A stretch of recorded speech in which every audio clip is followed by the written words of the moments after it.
Hey everybody, welcome back to Sammy Joe Did You Know March Madness Google Chrome Extension Edition. I don't know why I picked that title, that is such a mouthful, but here we are in week 3. This week I'm going to tell you guys about Google Chrome's extension called Mailtrack.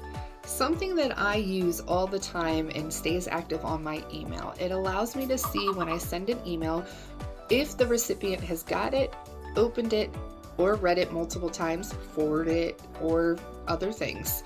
This is the only extension I'm going to tell you guys about this month that could potentially cost money. I have been using the free version for about 2 years now and have never had any issues, but I do know that the paid versions allow you to see a little bit more of the specific information. Let me show you how to install this one. Just like last week and the week before, all you're going to do is click on your little puzzle piece at the top, 3 little lines on the left, Google Chrome Store at the bottom. Type in Mailtrack and it will pull up for you.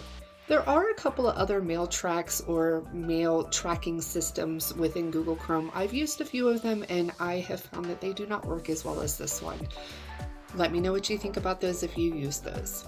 As always, stay tuned for more Sammy Joe Did You Know. I'll see you next week for more March Madness Google Chrome Edition.